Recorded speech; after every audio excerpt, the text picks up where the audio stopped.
This is Machine Learning 447. We are here demonstrating that our project 1 runs on the given data sets. So the first thing that we did when preparing for this project was we needed to pre-process our data so that we could work with it a little bit easier. The first thing that we did, we had to account for missing values in some of our data sets. How we did this, we had randomized value assignment for missing datas. And what that did was we take all of the possible values in that column for all of the entries. And then whenever we encounter one of the data points that's missing, we randomly assign it one of the possible values for that column. So an example of this, breast cancer Wisconsin has a missing data point. We're going to clean our data. Now it generates a new file that has a value in where our missing value was previously. The next thing that we had to do is we had to make our real valued numbers discrete so that we could better do counts on them. How we did this is we assumed the Gaussian distribution and then assigned attributes values based on the quartile that their previous value was in. After this, a good point for us to randomize our data because all of our data was pre-processed. We looked at the value span for that column, and then we scrambled that data based on the possible values. So we randomly picked 10% of our records, and for every attribute, we completely scrambled all of those. If we look at this data set now, in our previous one, all of the ones were grouped together. All of our classes were grouped together. Now, if we look at the scrambled data, some of our values got randomized, so the 6 appears out of order. So the next step in our algorithm was we needed to divide our data set into 10 different sections so that we could perform 10-fold validation on it. And this was so that we could ensure roughly the same proportion of each class in each subset of data as was our original data set.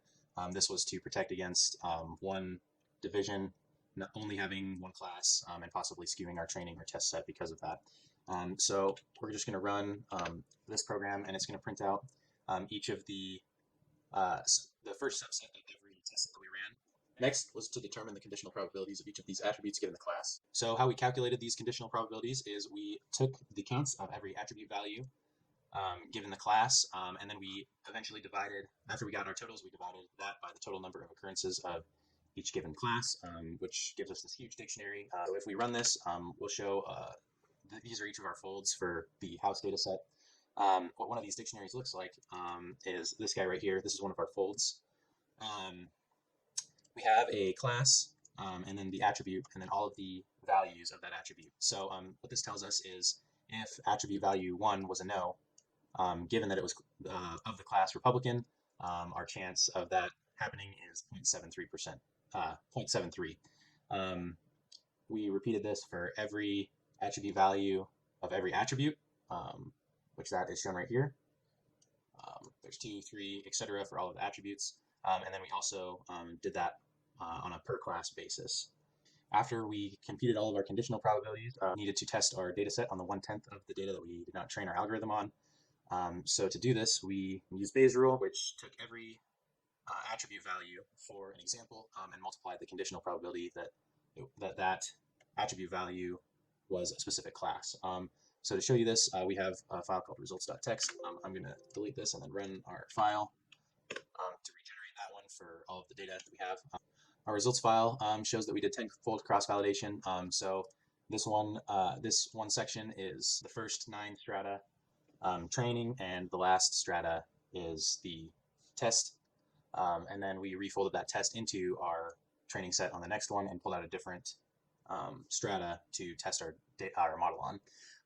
So right here, we're demonstrating loss functions.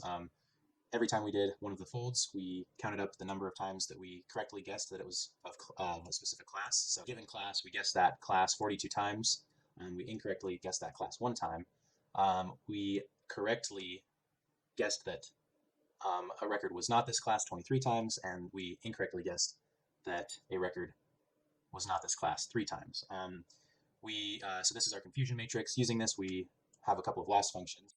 And then in our averages file, we took each data set, whether it be cleaned or our scrambled data set, and we averaged all of our accuracies and precisions to get some final metrics on how well our algorithm performed.